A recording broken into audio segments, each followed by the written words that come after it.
Western civilization is moving closer to a point of irreconcilable, unstable equilibrium, as frighteningly increasing numbers of people trust nothing.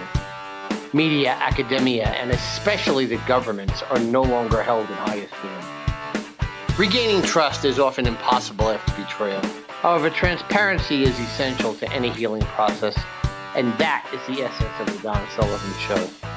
Please listen to the team explore, probe, and debate cutting-edge science, technology, and computing. Play ball! Welcome to a very special episode of the Don Sullivan Show. As you can hear, Don is currently on the road, and you're going to learn more about that very shortly. I'm your co-host, Jersey Steve. First, we want to thank our sponsors. Today's episode is brought to you by License Fortress, the industry's first and only software asset management firm to offer both a financial and legal guarantee at its highest level of service. Whether it's Oracle, Microsoft, or VMware, License Fortress helps organizations stay compliant, avoid audits, and save money. You can learn more at licensefortress.com.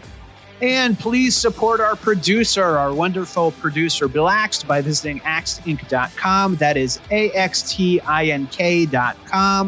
You can subscribe to his YouTube channel and help support his efforts to create humorous animation, as well as run our website, all while researching a cure for baldness.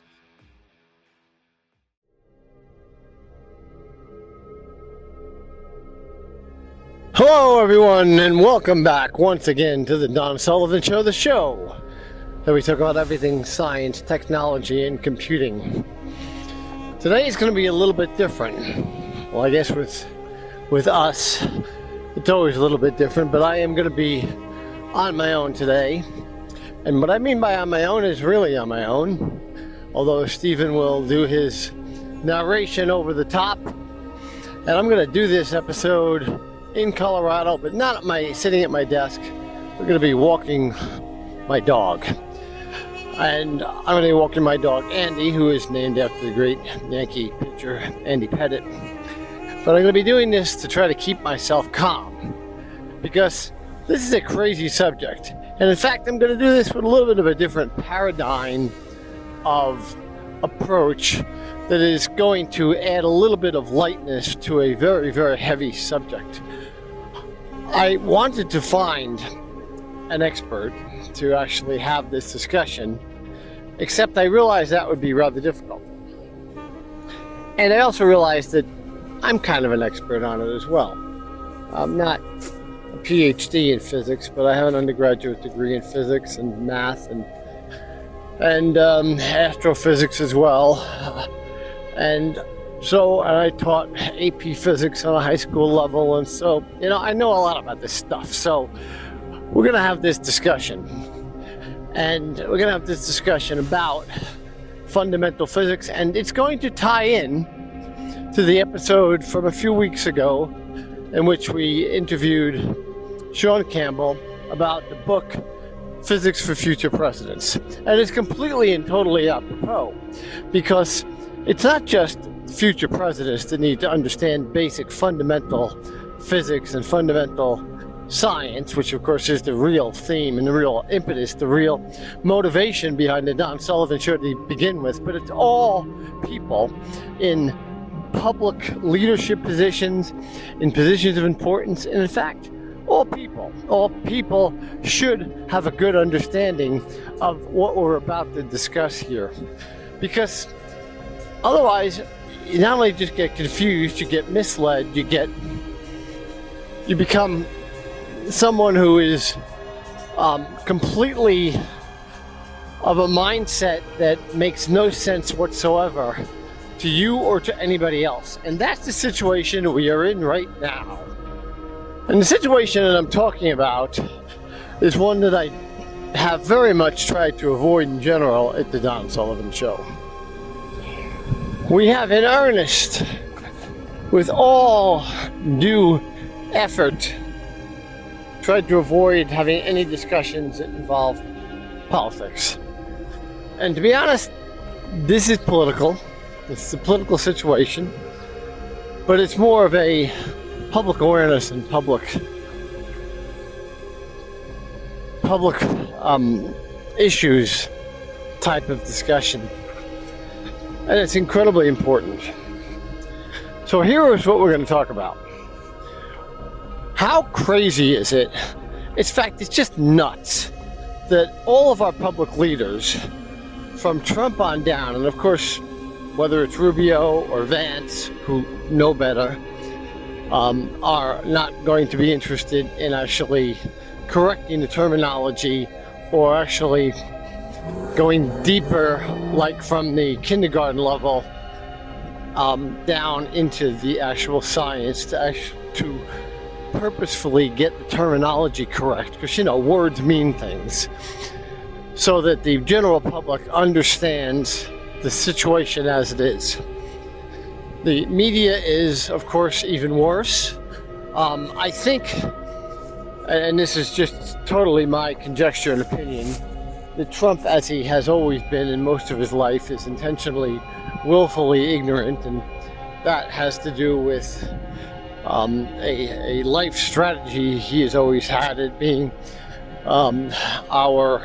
this age's greatest deal maker and self-promoter, and having no interest whatsoever in really getting details right and terminology right.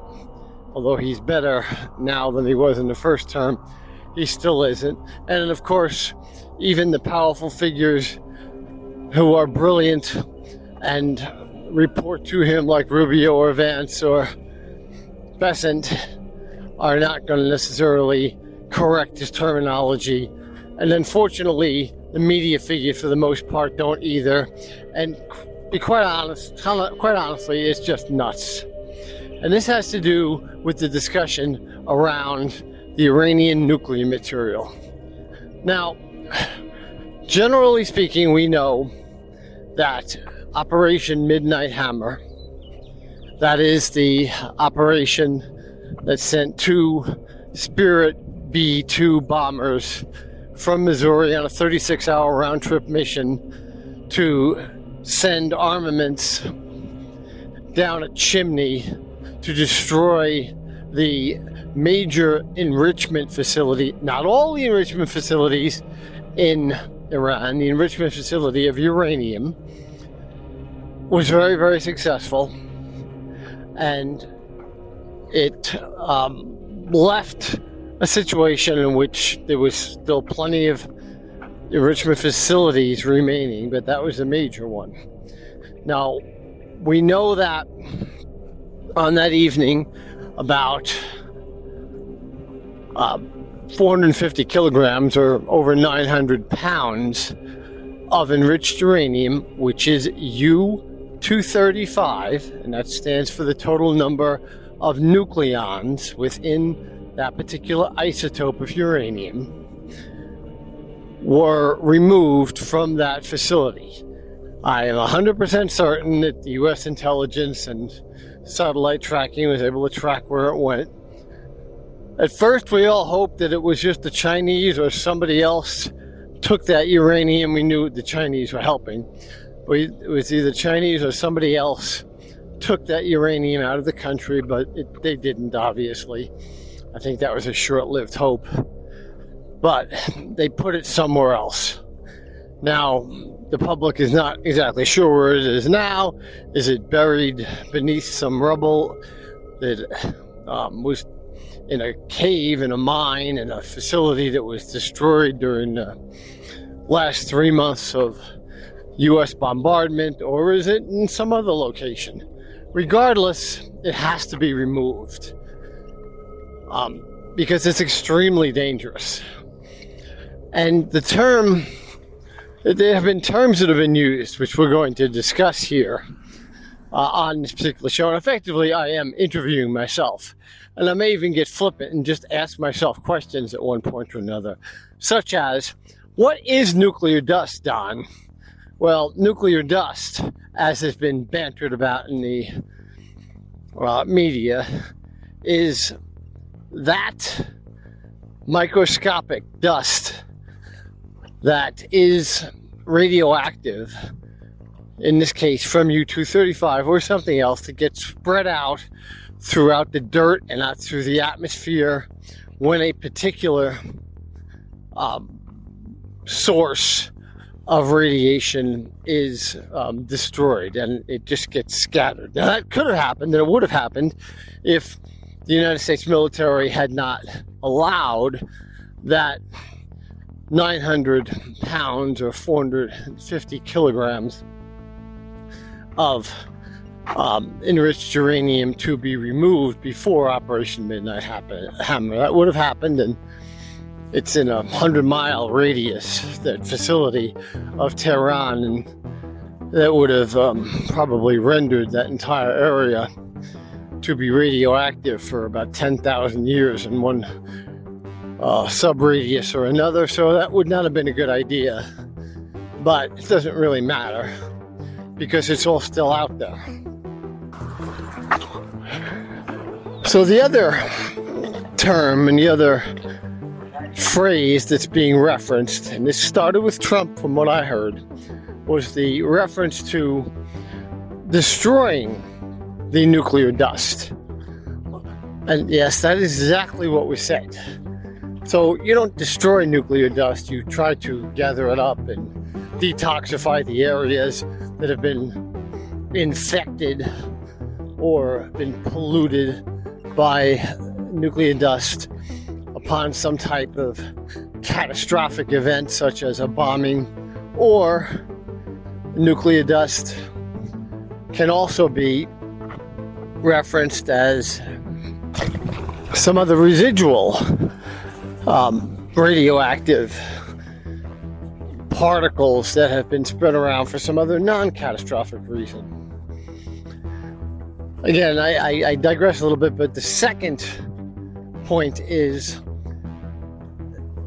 that our president referred to destroying the nuclear dust. Well, sort of by definition, it's already destroyed as a cohesive entity. But more importantly, and this again, if he would have bothered, or anyone who would have bothered in the media to have read Physics for Future Presidents, they would learn, or for that matter, if they paid attention in high school chemistry class in their sophomore year, would remember that you do not destroy elements or isotopes of elements. Isotopes can actually be unstable and degrade into other isotopes or other elements, but you don't destroy fundamental particles. You can transform them into something else. But Don, what exactly do you do? What do they really mean by destroying this?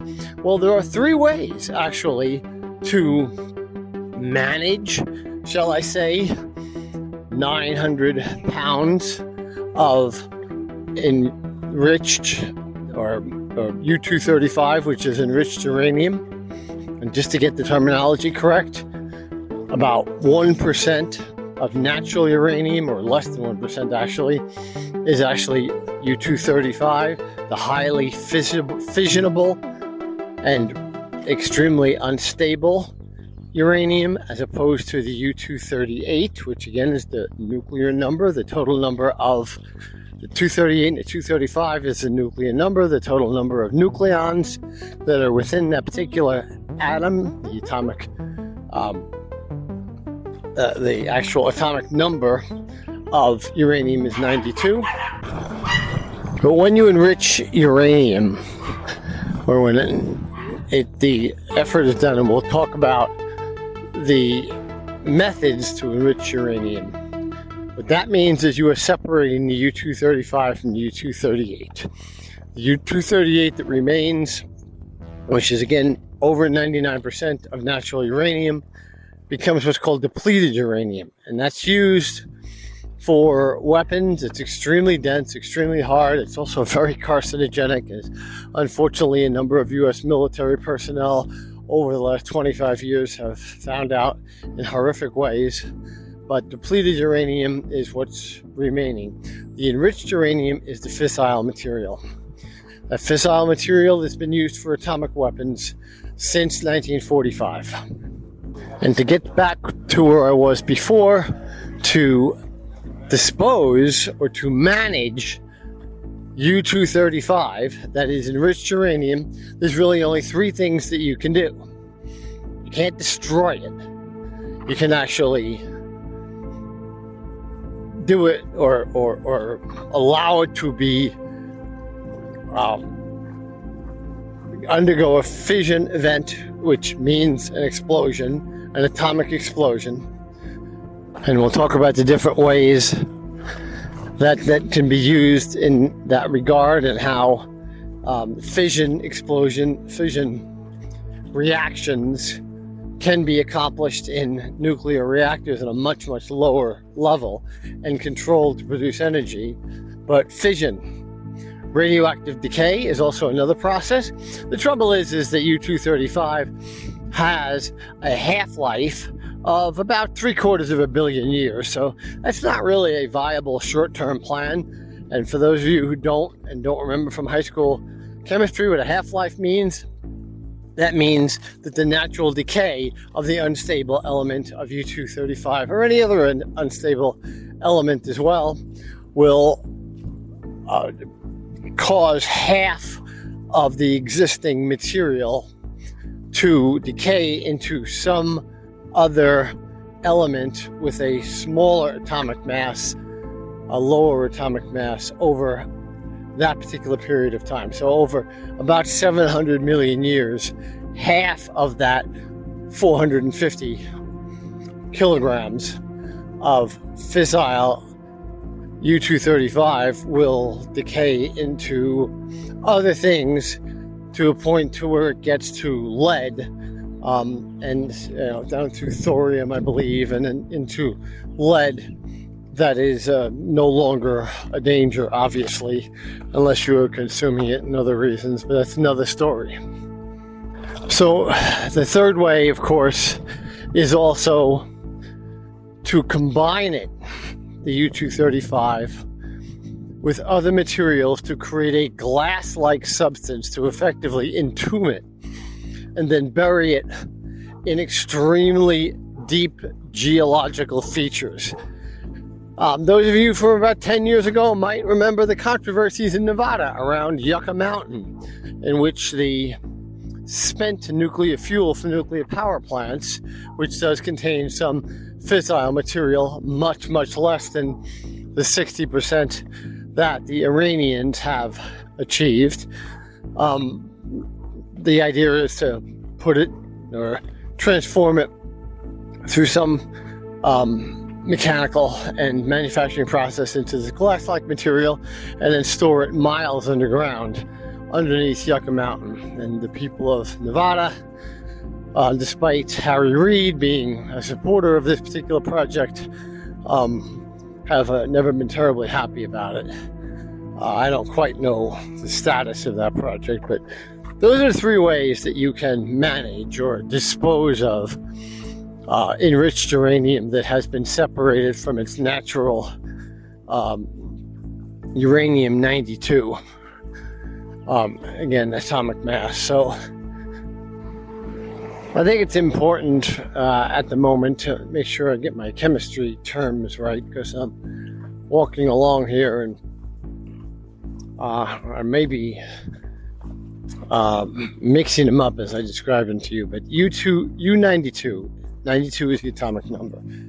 U-238 or U-235 is referred to as the isotope mass number. Remember, the isotope is a version of the particular atom that and the number applies to the number of nucleons, neutrons, and protons within the nucleus of the atom. So you should refer to mass number when we're referring to 238 or 235, and the atomic number when referring to U-92 as on the periodic table.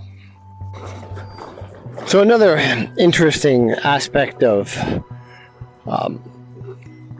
what is often referred to as nuclear dust, it's a term used in medicine and in theoretical models of scattered particles and so on. I kind of explained that before, but didn't go into it in that kind of detail. So it's not a term that should just be gratuitously thrown around.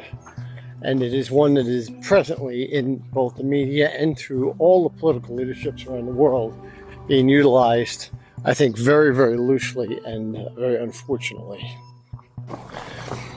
So let's go to another question, and I will ask myself, so Don, how do the Iranians store their U-235? Well, a number of different approaches have been used in the 80 plus years since the development of the atomic age in 1945.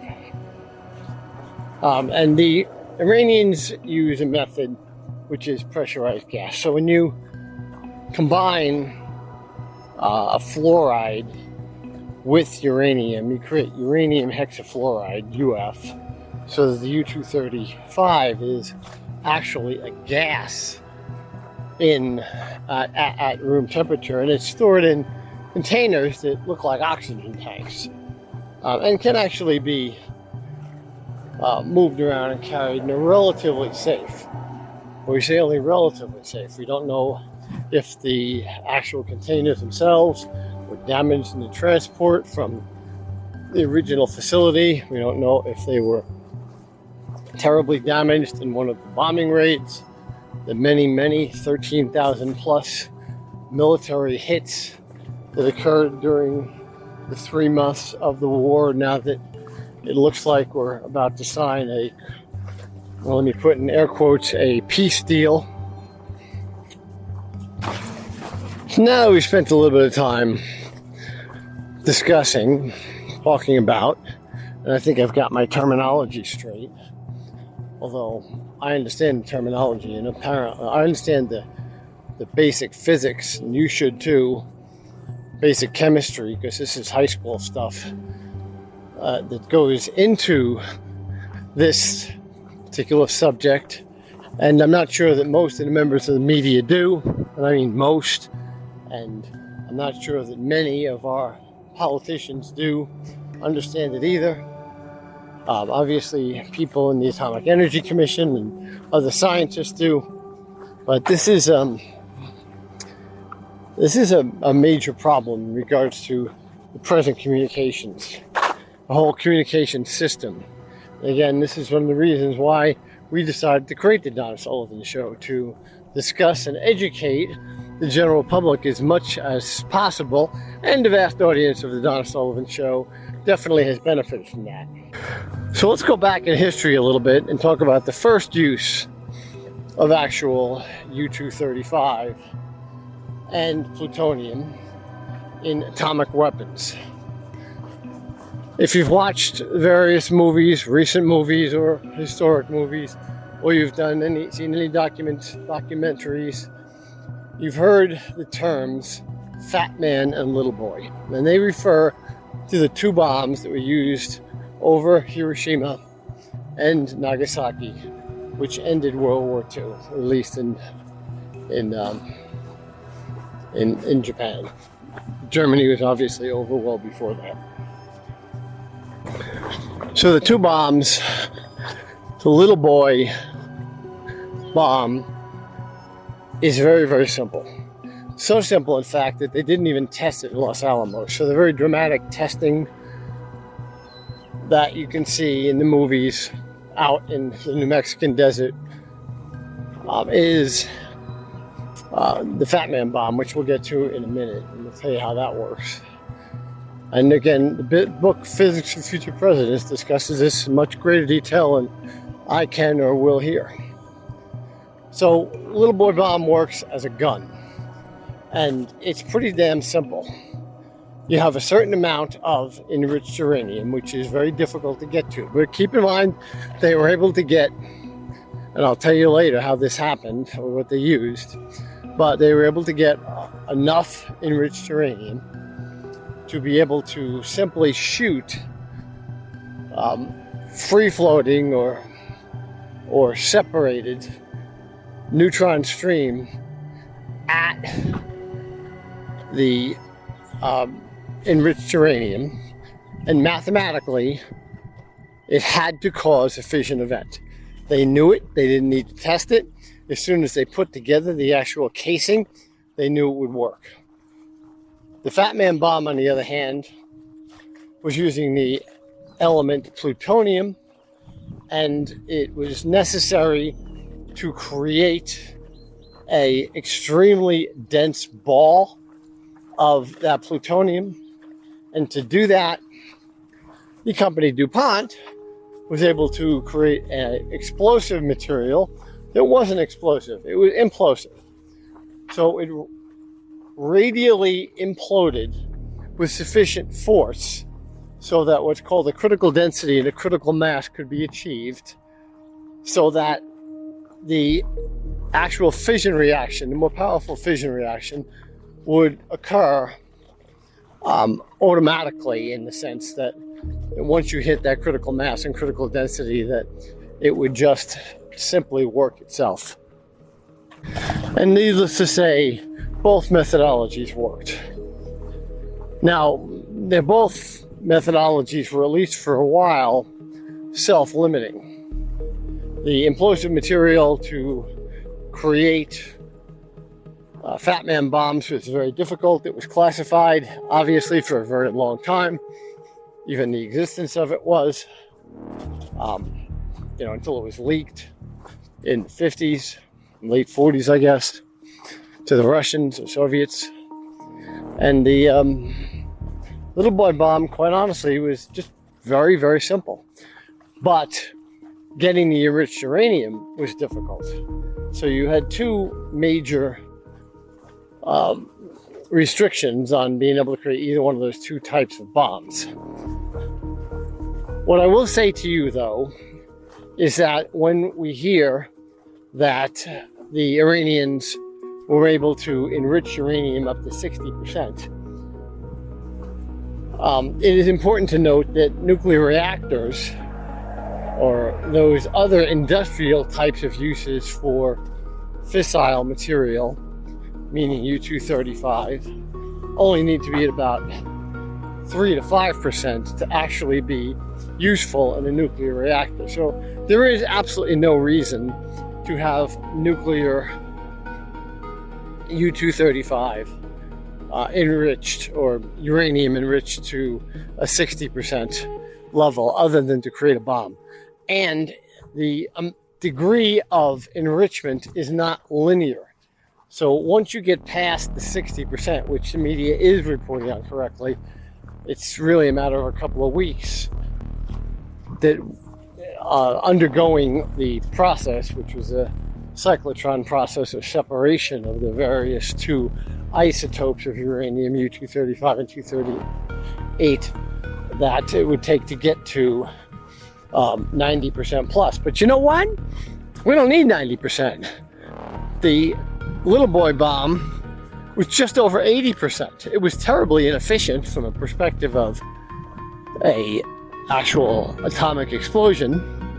But as you can see in the videos and in the aftermath and in the history, even that level of inefficiency and early atomic weapons technology was incredibly effective.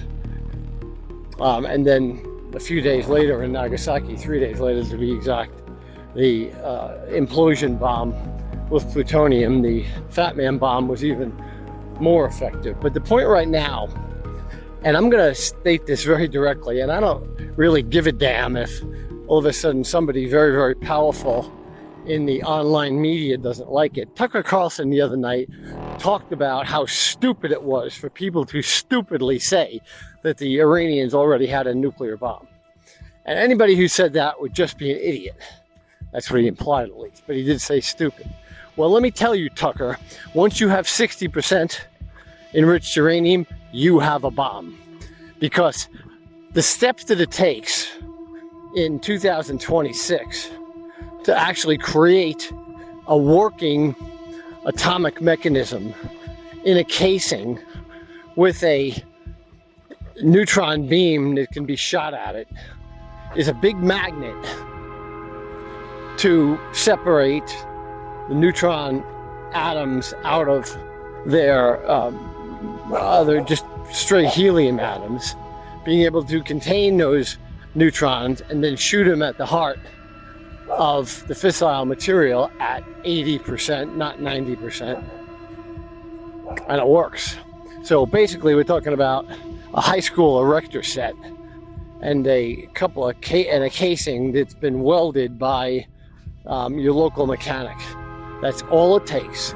So they had what seems to be enough fissile material for 11 working bombs, which could have easily been remotely detonated via a small nondescript Piper Cub plane flying over some city in Europe.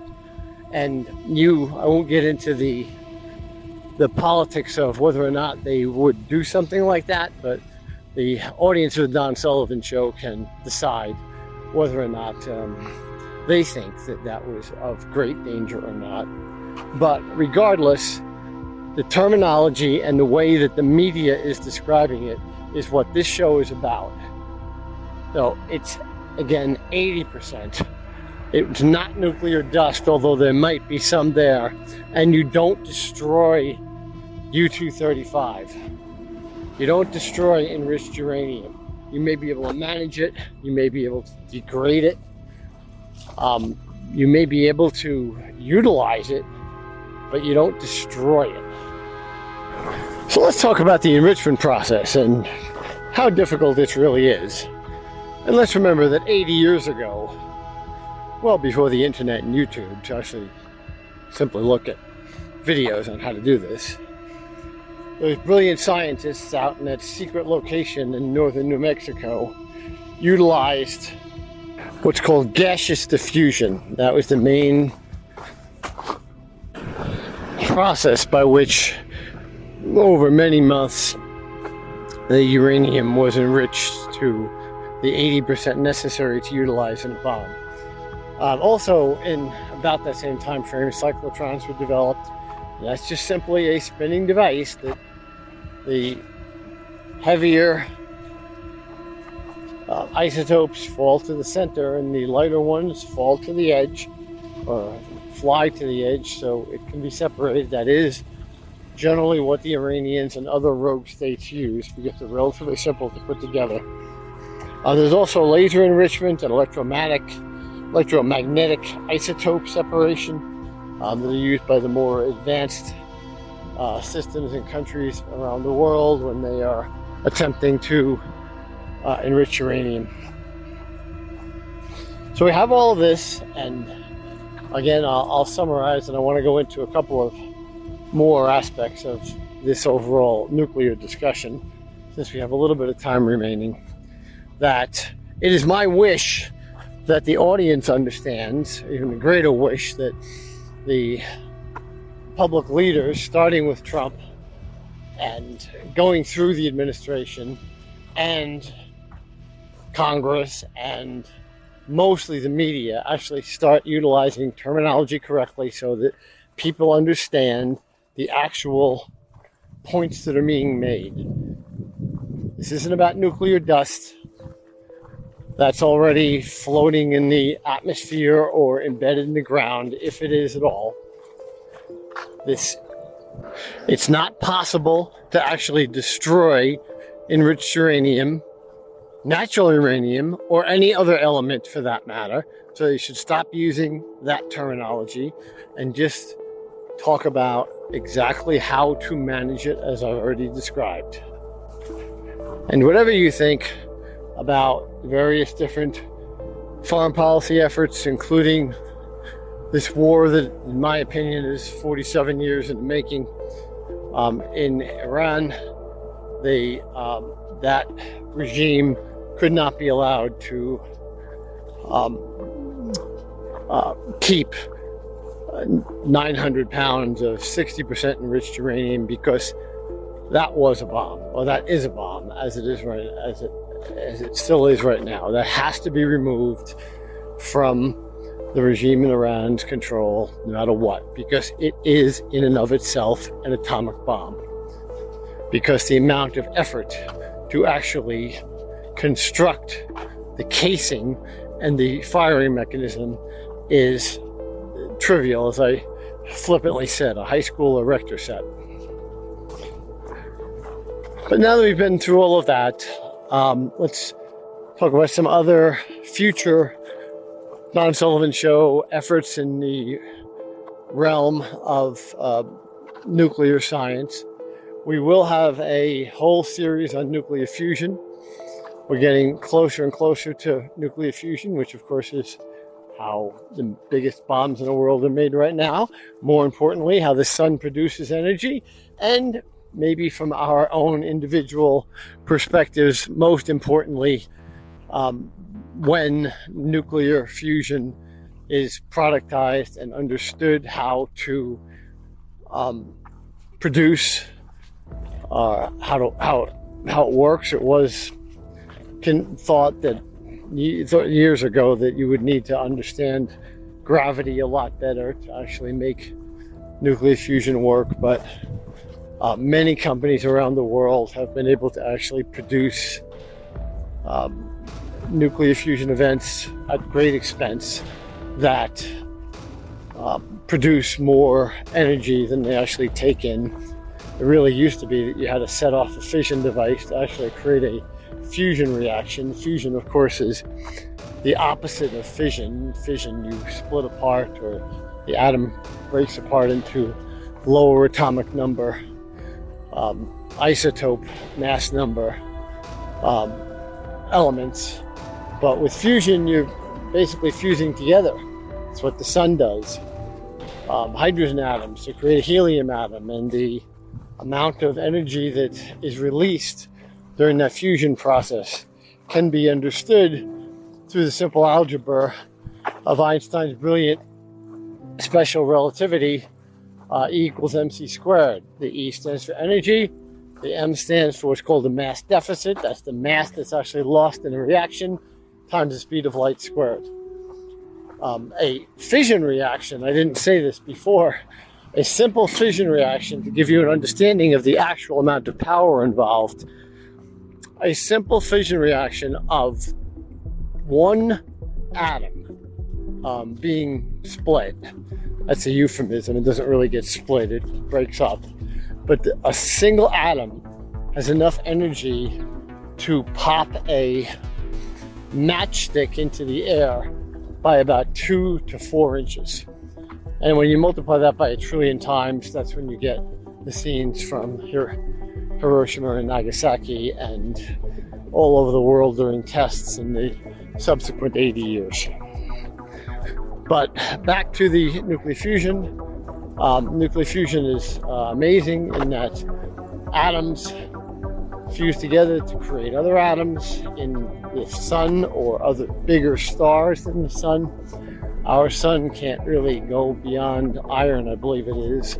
It's not big enough, but other elements get created in bigger stars throughout the universe and then get scattered upon supernovas throughout the 14 billion years of the time frame of the universe. And not to get cosmological here, but that's how the universe works. And we, scientists around the world, there's about 30 companies that are racing to actually use what's called magnetic bottles, magnetic holding containers, to try and sustain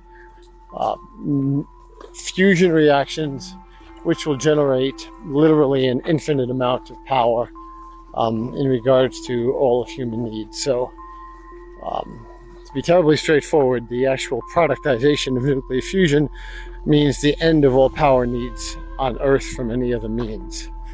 So hopefully some of our trillionaires on Earth are focusing on those types of energy projects, as well as the others that they seem to be more inclined towards. So enough for today. I know I was on a rant today.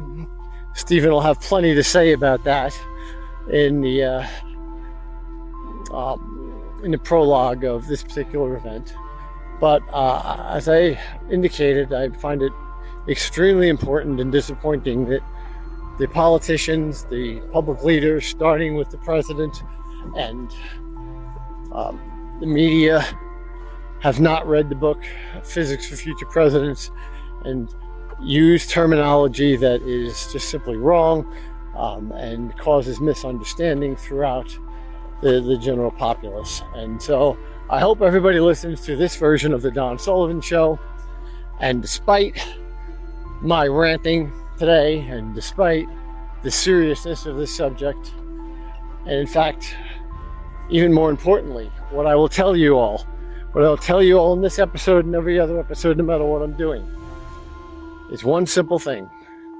And you can all look to baseball for this, because baseball has all the answers, I think. Remember, folks, that all at-bats are situational.